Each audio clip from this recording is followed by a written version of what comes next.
메리 크리스마스. 우리 좌우에 계신 분들하고도 메리 크리스마스. 메리 크리스마스.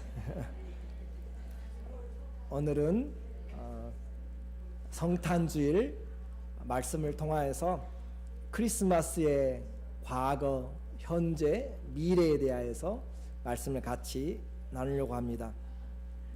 다시 한번 메리 크리스마스. 예, 구세주가 우리에게 오셨습니다.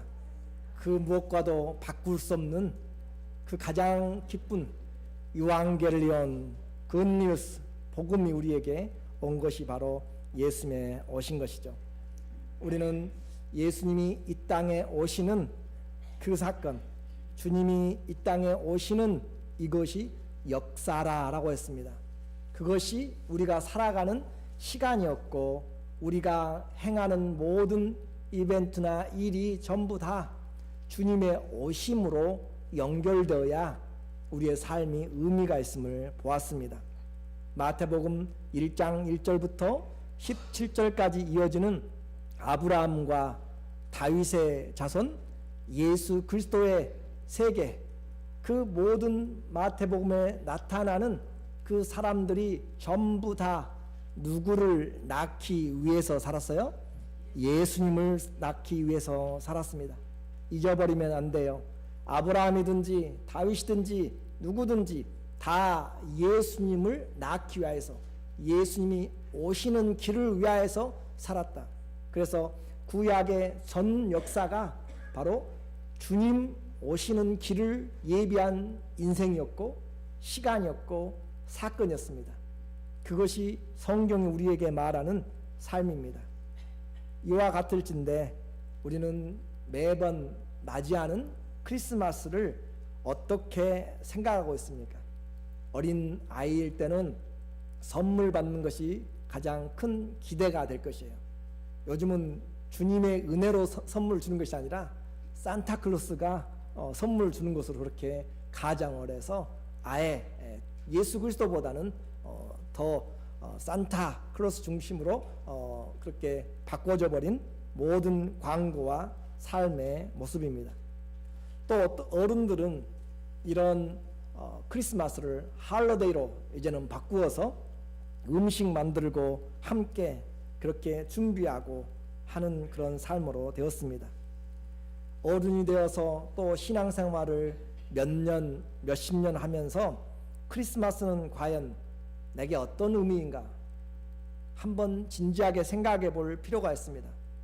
어떤 사람은 이 크리스마스의 메시지를 듣고 그가 예수 그리스도를 믿기로 작정하고 하나님의 종이 되기로 그렇게 서원한 사람도 있습니다. 예수 그리스도 앞에 예배 한번 정확하게 드리면 우리의 삶은 변할 수가 있습니다. 그렇기 때문에 오늘 정말 온 세상에 미칠 기쁨의 큰 기쁨의 좋은 소식이 오늘 이 자리에 앉아 계신 우리 모두에게 얼마나 큰 기쁨인가, 구주가 오심인가. 크리스마스 생각하면은 어떻게 헌금 봉투를 걱정하고 어떻게 음식을 준비할 것인지 걱정하고 이것저것 선물 살 것이 부담스러워서 없었으면 좋겠다라고 생각하지는 않는지, 우리는 한번 진심으로 내 안에 성탄절은 어떤 의미인가. 성경은 성탄절을 지키라는 그런 말은 없습니다. 그럼에도 불구하고 그분의 오심은 인류 역사의 시간을 기원 전과 기원 후 비포 크라이스트와 안노 도미니로 완전히 나누어는 그런 기준이 되었고, 그리고 그의 이야기가 바로 오늘 우리가 듣고 쓰고 보는 이 땅의 역사다라고 했습니다. 이런 기독교의 터전이고 기둥인 그리스도의 오심이 있었기 때문에 그분의 죽으심도 있었고 그분의 부활도 있습니다. 이 오심의 사건이 바로 하나님이 그렇게 우리에게 오기를 간절히 기대하였던 그 순간이라는 사실을 오늘 우리가 보면 좋겠습니다. 오늘 분명히 크리스마스를 통해서 우리가 알아야 될 것이 있습니다. 먼저 한 가지 알아야 될 것은 11절에 있는 것처럼 다윗의 동네에 너희를 위하여 구주가 나셨으니 곧 그리스도 주시니라. 오늘날 다윗의 동네 베들레헴이죠. 너희를 위하여 구세주가 나셨으니 곧 그리스도 주시다라고 이야기합니다. 그분이 오셨는데 그분이 그리스도라, 주라라고 그렇게 이야기하죠. 그 베들레헴은 조그만 땅입니다. 이스라엘도 조그만해요. 남북 강원도만 땅입니다. 그런데 유대 땅은 거기에서도 12지파에서 한 지파가 차지하는 것이고, 베들레헴은 유대 지파에 있는 조그만한 도시입니다. 그곳에 베들레헴에서 주가 나셨다.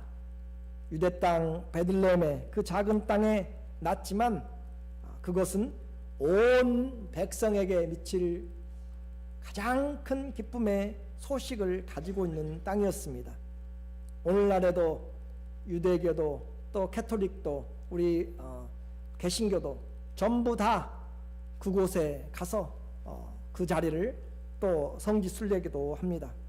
중요한 것은 바로 이 아기가 탄생한 그 아기가 어떤 분인가라고 하는 거죠. 그 아기, 그분은 바로 우리의 구세주입니다. 우리의 그리스도입니다. 우리의 주가 되십니다. 그래서 그 아기가 우리를 구원할 세비어, 해방자요, 또 우리를 보호자요, 우리에게 구원해 주실 그 구원자, 그리고 직분으로는 우리의 모든 죄를 다 담당해 준 그런 기름 부음 받은 자, 메시아, 무사야라고 그렇게 우리에게 나타나고 있고, 그분이 곧 우리에게 주인이 되신다, 창조주가 되시고 하나님이 되신다라고 하는 사실입니다. 오늘 우리는 이것이 중요합니다. 예수님의 작은 탄생은 그냥 성화에서 안고 있는 그런 어린아이의 모습이 아니고, 그 아기가 경배의 대상이고, 그분이 왕이시고 그분이 우리의 구세주가 되신다는 사실이 오늘 우리에게 정확하게 와야 되는 거죠. 구주는 하나님이 그 백성을 구원하기 위해서 창세 전부터 준비한 아기입니다. 사람들은 구원받을 필요가 있었어요. 왜냐하면 죄 때문에 그렇습니다. 누가 사망의 법에서, 누가 그 저주에서 우리를 건져낼 것인가? 여러분은 성장하면서 왜 죽어야 되는지 한번 생각해 보신 분 없어요? 다 하시잖아요. 왜 도대체 인생은 어디서 와서 어디로 가는지, 그리고 왜 죽어야 되는지 그걸 다 생각해 보잖아요. 그것 때문에 우리는 죽음의 법에서 누가 과연 이 육체적으로 영적으로 곤고한 것에서, 사망에서 구원을 줄 것인가? 답이 있는가? 제가 중고등학교 시절에 불교 서적을 좀 많이 읽었어요. 그러다 보니까 해탈한다라고 하는 그런 것을 좀 보았습니다. 그래서 그 시타르타 사카모니가 그것을 해결을 찾기 위해서 고생을 어떻게 하면 우리가 잘 이겨낼 수 있고 극복할 수 있는가, 그렇게 해서 결국은 죽음을 정복하기 위해서 돌을 닦았는데 참 좋았어요. 어떻게 바꿀 것인가. 그런데 결국 그도 죽음으로 돌아가고 그것을 열반에 들었다라고 하는 것으로 책이 마치는 걸 보면서 제가 다시는 그 책을 떠들지 않습니다. 죽음을 해결한다고 왜 죽어야 되는지 죽음을 좀 정복해 보려고 그렇게 갔는데 결국은 죽음도 받아들여야 되는 것이구나 라고 그렇게 해탈하게 되는 것이죠. 해결책은 없었습니다. 그런데 어느 날 성경을 보는데 죽음의 문제가 완전히 해결되는 것을 보았어요. 예수 그리스도께서 죽음에서 부활한 것을 우리에게 너무나 분명하게 말씀을 해주고 있는 것입니다. 그래서 저는 다시 한번 죽음의 길을 정복하신 이 예수 그리스도를 진심으로 이제 찾기 시작했고 그분을 찾기 위해서 무전여행을 시작했습니다. 그 주님, 아무도 해결할 수 없는 그 죽음의 문제를 해결해 주시는 주님이었습니다. 그것이 바로 우리 인생에게 구원이 필요한데, 이 구원의 방법은 온 인류가 기다려온 그것은 바로 하나님의 지혜요, 하나님의 능력이요, 하나님의 사랑의 결정체인 한 아기를 우리에게 주시는 방법으로 구원이 이루어졌다라고 하는 사실이 바로 구세주가 오신 것입니다.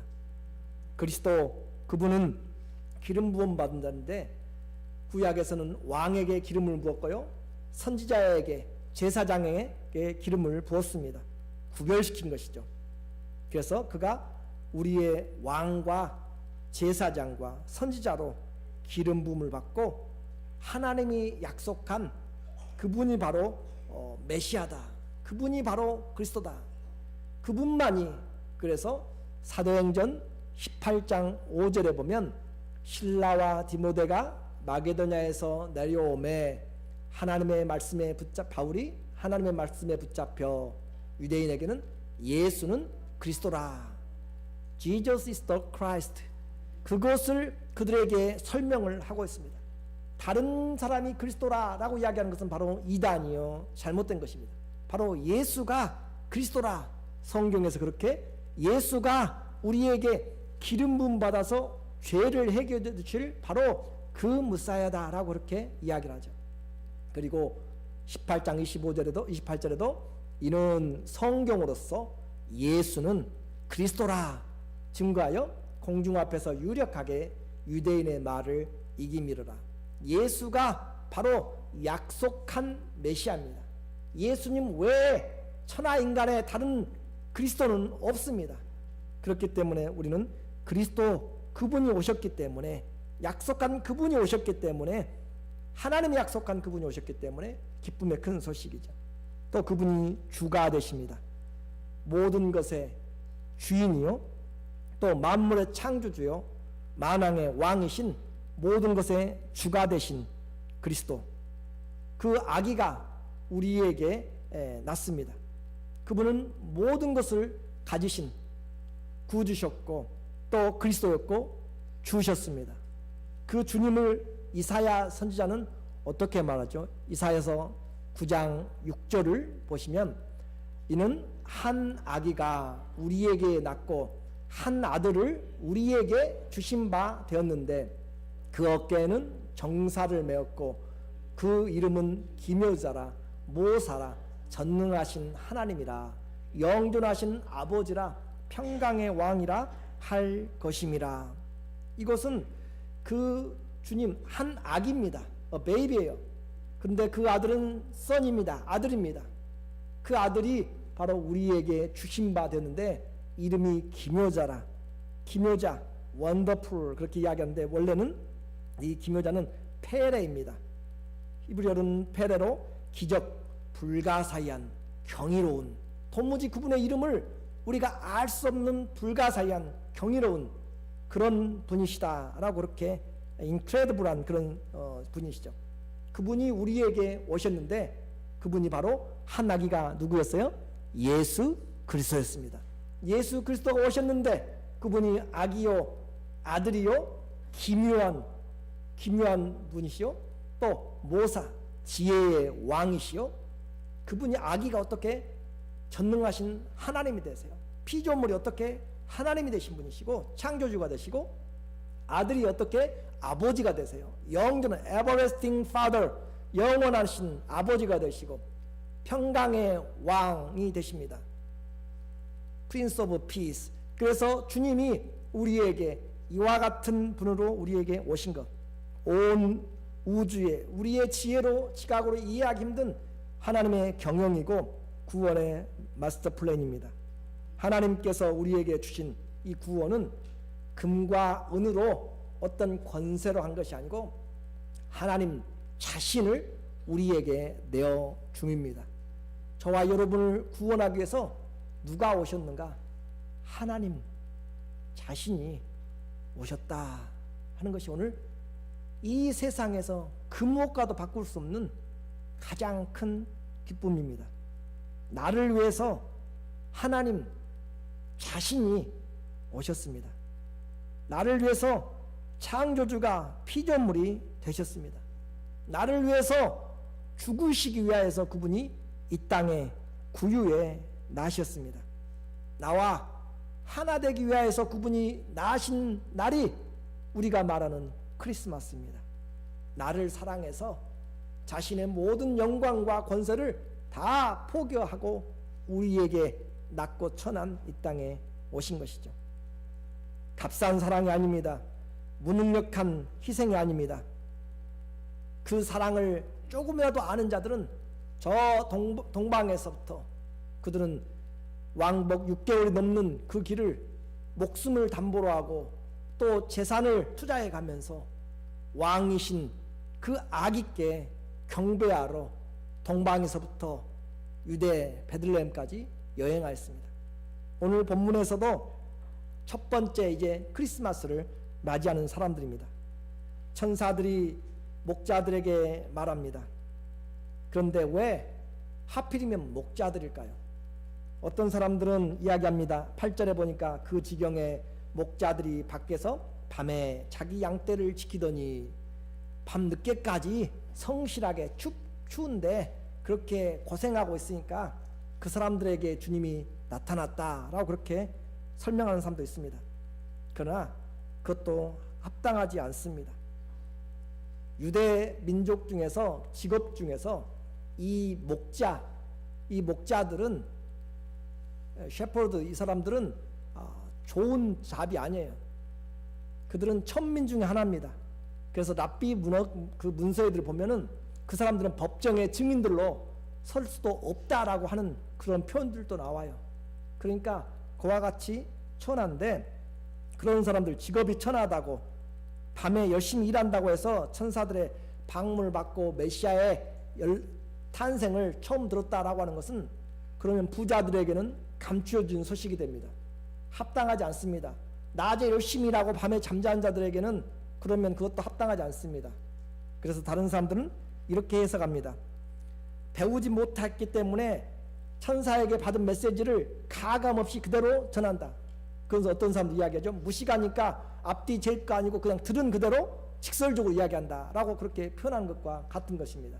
내가 잘 포장해 가지고 전달하는 것이 아니라 들은 바 그대로 그냥 있는 그대로 투박하게 천사들이 왔다, 메시아가 났다, 가서 경배하라 했다고 그런 부분으로 그렇게 해석해서 메시지를 보존하기 위해서 그들에게 먼저 들려줬다라고 이야기하는데 그것도 합당하지 않습니다.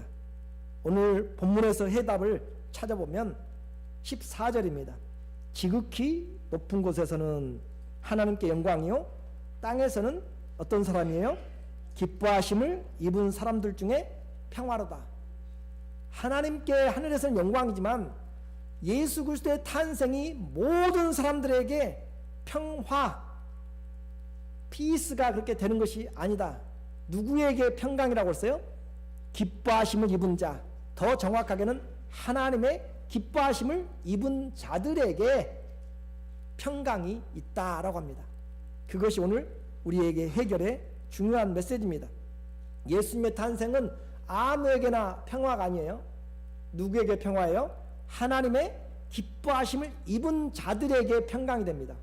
오늘도 여러분에게 있어도 예수 그리스도가 왕이 되시고 구주가 되시고 여러분의 주가 되시는 그것은 하나님을 예수님을 받아들인 사람들에게만 왕이 되고 구주가 되십니다. 마찬가지입니다. 그 하나님의 기뻐하심을 입은 자고 선택의 의미죠. 그러면 목자들은 하나님의 기뻐하심을 입은 사람들 가운데 지금 그 무리다라고 하는 것을 우리가 이해를 할 수가 있는 거잖아요. 기본적으로. 왜냐하면 기뻐하심을 입은 자들에게 평안돼. 그러면 예수님의 탄생의 장소 어디였어요? 베들레헴 그 지경이라고 했습니다. 지금 이 사람들이 들은 소식이요. 8절에 베들레헴에서 탄생했는데 베들레헴 그 지경에서 목자들이 양을 쳤다 밤에 그렇게 이야기해요. 그래서 구유에 누웠는데 목자들이 그 지경에 있었어요. 그 근처에. 지금도 베들레헴 근처에 보면 목자들의 들판이 있고 목자들의 들판 교회가 있습니다. 베들레헴 근처에요. 예루살렘과 베들레헴 한 8km 되는데 그 사이에 베들레헴 근처에 목자들의 들판 교회, 그 장소가 정확한지는 모르지만 그들이 세워놓은 교회입니다 지금. 그리고 현재 그곳의 이름이 그림에 있는 것처럼 목자들의 들판 전경입니다. 현재 이름은 라못 라헬입니다. 라헬은 어린 그 암양을 이야기하고 있고, female sheep을 이야기하고 있고, 라못은 높은 곳입니다. 그러니까 양을 치는 곳이겠죠. 그런데 과거에 이곳을 어떤 곳으로 불렸냐면 베타게렘으로 불렸습니다. 포도원의 집이라고 하는 것이죠. 그러면 이 베타게렘이 바로 이 목자들이 있었던 들판이라는 것을 우리가 생각해 본다면 그 말이 쓰이는 것이 느헤미야서 3장 14절에 나옵니다. 처음으로 나오죠. 분문은 베타게렘 지방을 다스리는 레갑의 아들 말기야가 중수하여 문을 세우며 문짝을 달고 자물쇠와 빗장을 갖추었고, 이 베타게렘은 바로 느헤미야가 성벽을 건축하면서 나오는 단어입니다. 그런데 분문이라고 이야기하는 것은 온물이 나가는 것, 그 문입니다. 그러니까 모든 찌꺼기가 나가는 문이죠. 그 분문을 이 베타게렘 지방을 다스리는 레갑의 후손이 다스리고 있었다라고 하는 것이에요. 그것이 바로 포도원의 집, 포도 열매를 하는 것이죠. 그런데 여기서 나타나는 그 레갑이라고 하는 사람들과 관련이 있기 때문에 오늘 말씀을 전합니다. 이 레갑이라고 하는 사람은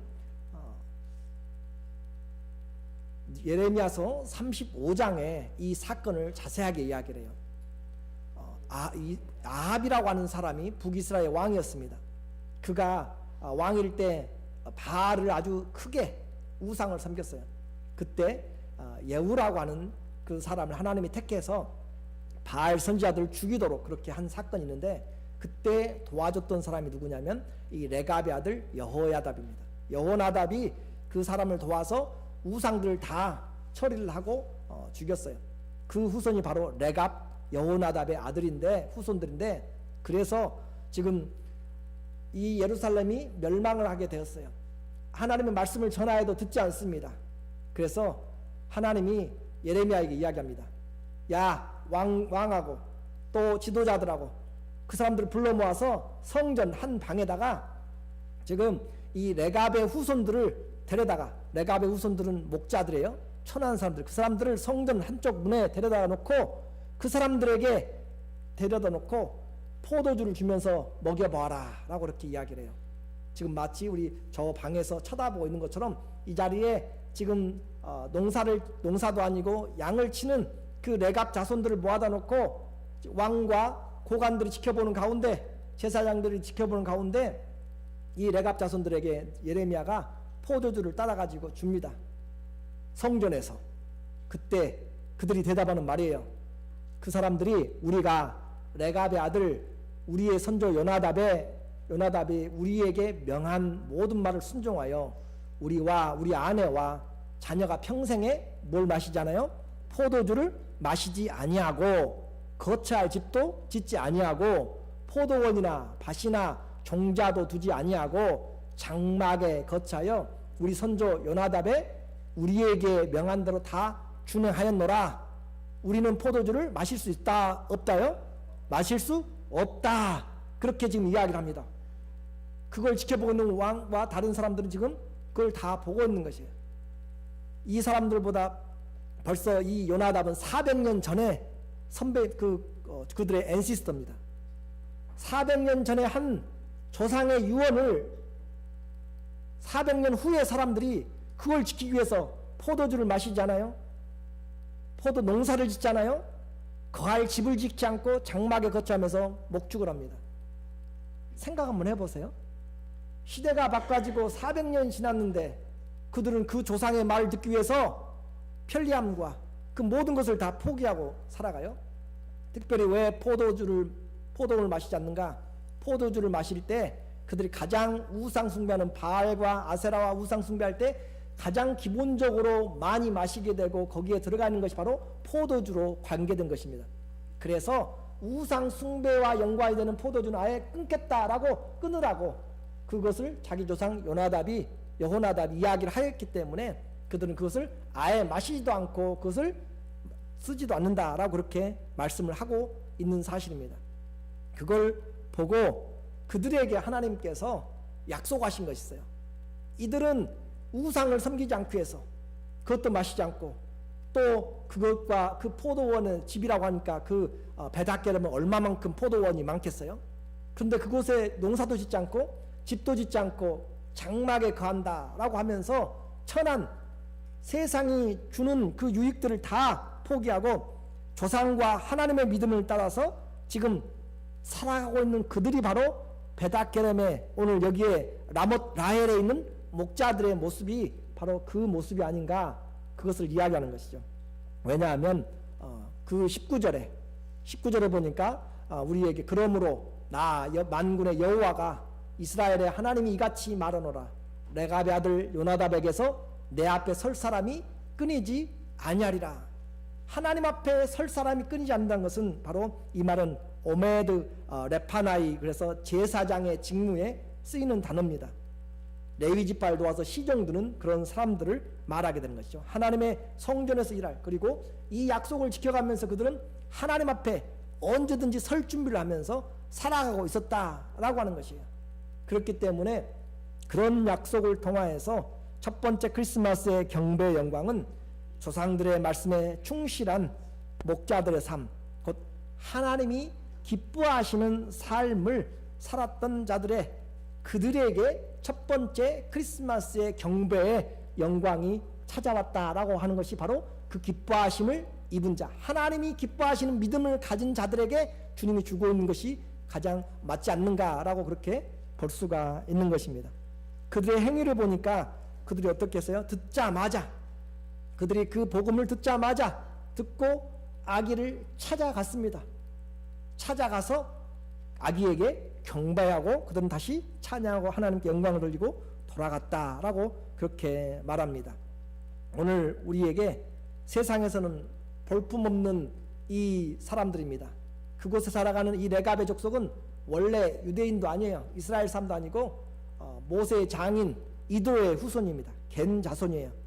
이방인이죠.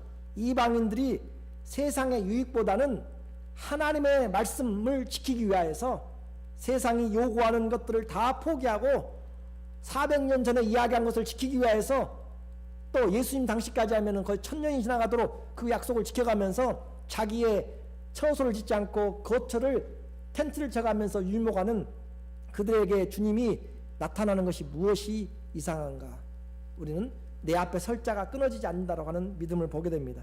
오늘 이제 결론적으로 그러면 크리스마스의 과거가 그렇게 주님의 말씀에 충성한 자들에게 첫 번째 의미였다면 오늘 우리에게 현재와 미래는 무엇인가? 하나님께 영광과 평화는 하나님의 기뻐하심을 입은 자들을 통하여서 이루어졌습니다. 믿음이 없이는 주님을 기쁘시게 하지 못합니다. 2000년 전에 오신 주님은 동일하게 우리의 구주시고요, 우리의 그리스도고 우리의 주님이십니다. 우리는 그 복음을 이제 천사들의 노래로 듣는 것이 아니고 성령으로 기록된 성경을 통하여서 들었습니다. 천사들의 소식보다 성령의 소식이, 성령의 말씀이 우리에게 더 큰 영광인 줄로 믿습니다. 성령이 우리의 영혼에 말씀을 주셔서 내 영혼을 책임지시는 그 하나님께서 빛을 비춰주심으로 생명의 말씀을, 오늘날 예수 그리스도가 바로 그 주님이라고 우리에게 말씀을 전해주고 있습니다. 인류 최대의 기쁜 소식, 또 시간을 뛰어넘는 영원한 소식이 바로 우리에게 왔기 때문에 엎드려 절하세, 엎드려 절하세, 엎드려 절하세, 구주 나셨다고 오늘 우리는 그 믿음을 가져야 됩니다. 중요한 것은 바로 이런 주님이 내 영혼을 바꾸었고요, 우리의 인생을 바꾸었고 그 주님이 내게 평화가 되지 못한다면 우리의 미래도 주님 만났을 때 평화가 있다고 장담을 못합니다. 왜냐하면 지금 내게 주님이 평강이 되지 못한다면, 내가 주님에게 지금 기뻐하심을 받은 자가 되지 못한다면 오늘이 없는 미래를 어떻게 우리는 보장할 수가 있겠습니까? 그런 사람들에게는 소동이 되는 것이에요. 예수님이 오셨을 때 헤롯 궁과 예루살렘 궁전에서는 소동이 일어났어요. 그러나 경배하러 온 자들에게는 하나님의 평강이 그들에게 찾아왔습니다. 크리스마스는 매년 지나오는 관례나 선물을 주는 시기가 아니라 주님의 오심을 기다려온 하나님을 기뻐하심을 입은 자들에게 주님이 주시는 풍성한 평화요, 하나님께 최대의 영광을 돌리는, 하나님을 기억하면서 그 잊지 아니하고 거듭거듭 주님의 사랑을 성숙시켜 나가는 것이 바로 우리가 맞이하는 크리스마스의 감사 예배라고 부르겠습니다. 오늘 내게 오신 하나님, 누구든지 오기만 하면 구유에 나신 왕을 영접하여서 모시고 갈 수 있습니다. 누구든지 주님 앞에 경배만 하면 그분은 그 안에 왕으로 자리하셔서 우리 안에 영원히 구세주가 되시고 그리스도가 되시고 주가 되시는, 누구든지 와서 안고 갈 수 있도록 모두에게 열어놓으신 주님, 모든 자들에게 미칠 큰 기쁨의 좋은 소식이 바로 저와 여러분의 주와 그리스도와 구세주가 되셔서 그분의 영광이, 그분이 주시는 평강이 우리의 삶에 영원하시기를 예수님의 이름으로 축원합니다. 아멘.